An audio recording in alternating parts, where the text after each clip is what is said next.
এই একটা জিনিস খেয়াল করছো, বিয়ের পর আমি ধীরে ধীরে মোটা হয়ে যাচ্ছি। মোটা তো হবাই, বিয়ের পর থেকে শরীরের সাথে জোকের মতো লেগে আছো। আরে বোকা, লেগে না থাকলে স্বামী স্ত্রীর ভালোবাসা বাড়বে কি করে? তোমরা জোকের থেকেও ভয়ঙ্কর। জোকের তো রক্ত খাওয়া হইলে ছাইড়ে দেয়, তোমরা তো তাও ছাড়ো না। আচ্ছা, তুমি সারা দিন সংসারের কাজ করো, তোমার খুব কষ্ট হয় তাই না? আরে কি বলো তুমি? কিসের কষ্ট? নিজের সংসারে কাজ করার মজাই আলাদা। আচ্ছা, তুমি প্যান্ট চেক করে প্যান্ট ধোয়া না? প্যান্টের ভিতর টাকাগুলো সব ভিজে গেল। মেয়েদের বড় কষ্ট কি জানো? প্যান্ট চেক না করে প্যান্ট ধোয়া, আর যখন জানতে পারে প্যান্টের ভিতর টাকা ছিল।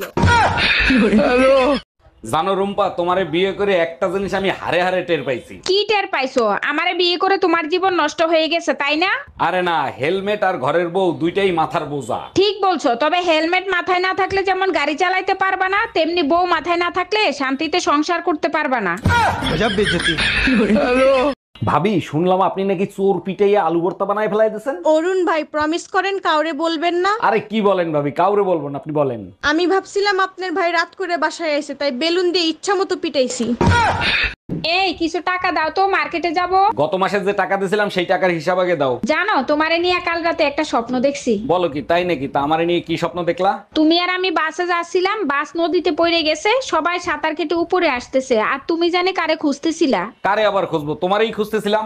জি না, বাস কন্ট্রাক্টরে খুঁজতেছিলা টিকিটের টাকা ফেরত নেওয়ার জন্য। এই রুম্পা, কই তুমি? এক গ্লাস পানি নিয়ে আসো, আজকে অনেক কষ্ট হয়ে গেছে।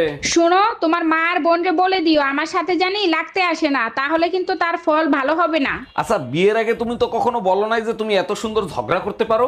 বিয়ের আগে তুমি তো কখনো জিজ্ঞেস করো নাই আমি ঝগড়া করতে পারি কিনা। তোরে বিয়ে করে কোন জন্মের পাপের ফল ভোগ করতেছি আমি। আরে অরুণ ভাই, কি হইছে? ভাবির সাথে রাগারাগি করতেছেন কেন? আর ভাবি বললেন না, কালকে 2 কেজি ধুইনা এনে দিছি, বলছি ভালো করে ধুইয়ে তারপরে গুঁড়ো করো।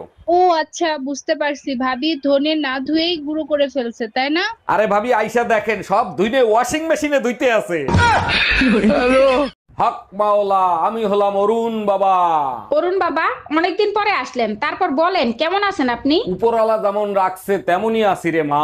বাবা, আমার স্বামীর জন্য একটু দোয়া করে দেন, উপরওয়ালা যেন তারেও ভালো রাখে। বিবাহিত পুরুষের হাত উপরওয়ালার থাকে না, বউয়ের কাছে থাকে। বউ যেমন রাখে তেমনই থাকে রে মা।